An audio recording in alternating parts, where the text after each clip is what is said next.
en el planeta se conocen más de 2 millones de especies distintas que difieren en forma, tamaño y estilo de vida.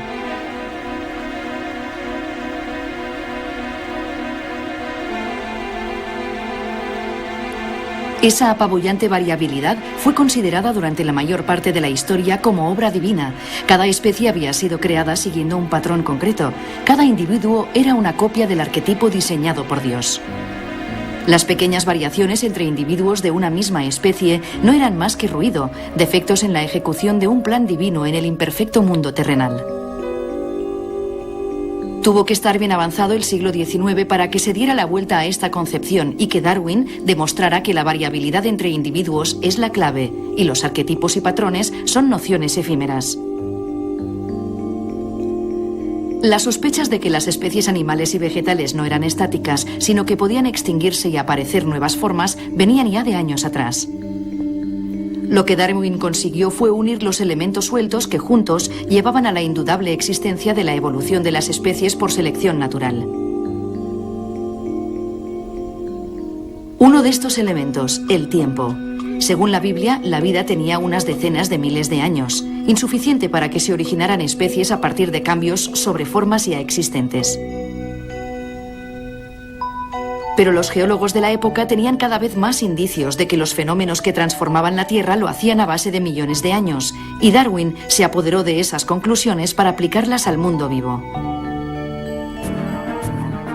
Otro elemento de la cadena que llevó a la teoría de Darwin es la superpoblación. Lo descubrió en un ensayo de Malthus, economista y demógrafo del siglo anterior.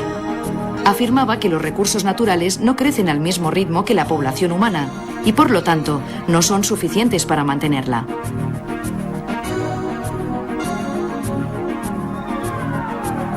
A Darwin no le fue difícil extrapolar dicha teoría a las poblaciones del resto de seres vivos. Tenía que haber, por lo tanto, un filtro, una selección que dejara solo a los más adaptados a su entorno, puesto que los recursos no daban para todos. Ese filtro era la selección natural, que tenía que actuar sobre un fondo, sobre una amplia variedad de gamas de formas heredables, donde solo las más aptas al entorno sobrevivían y llegaban a reproducirse. Darwin tardó más de 20 años en ensamblar los 3 elementos necesarios para demostrar su teoría de manera expresable: tiempo, superpoblación y variabilidad. El último punto fue esencial, pero también el más frágil y difícil de demostrar. De hecho, murió sin saber cómo surgía y se mantenía la variabilidad de formas entre individuos de una misma especie. En esa misma época, un monje checo cultivaba guisantes e iniciaba lo que se conocería como genética. Pero pasarían cerca de 50 años antes de que se recuperaran sus resultados y de que se aclarara la última duda de Darwin. Antiguamente todo era muy sencillo. Hacer el inventario de los seres vivos se reducía a enumerar todas las especies presentes desde el momento de la creación.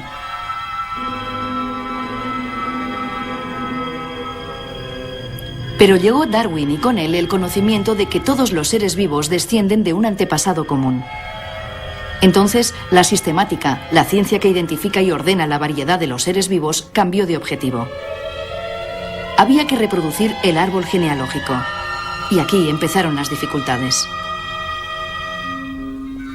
El primer intento pretendía encajar los organismos encontrados en especies concretas, todo bien ordenado en el cajón correspondiente.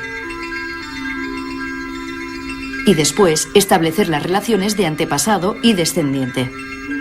Así se podían narrar cuentos muy bellos sobre la historia de la evolución. Por ejemplo, que los peces desarrollaron patas para conquistar la tierra, o que los simios desarrollaron un cerebro mayor para convertirse en humanos. Pero poco a poco se ha hecho evidente que las especies son entidades fluidas que cambian con el tiempo y que intentar encajar los organismos, vivos o fósiles, en un patrón cerrado no refleja la realidad biológica. Nuestro concepto de especie descansa más sobre una necesidad académica que sobre lo que ocurre en la naturaleza. Esto ha provocado que hasta ahora la base de la ordenación haya sido lo estático y el cambio considerado como anecdótico. Pero actualmente se empiezan a invertir los papeles.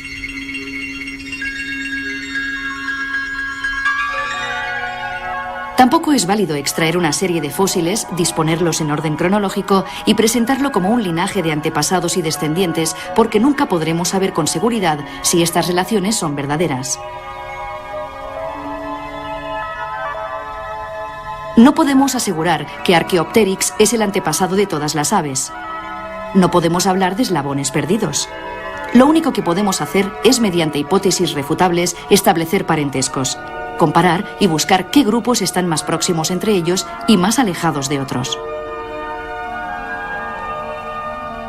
Los problemas de la paleontología y de la sistemática se deben a que tratan con algo tan inmenso como el tiempo geológico. Hablamos de miles de millones de años, unos intervalos tan enormes que convierten los acontecimientos en suspiros, en algo tan desconectado como las estrellas en un espacio que no se mide por kilómetros, sino por años luz.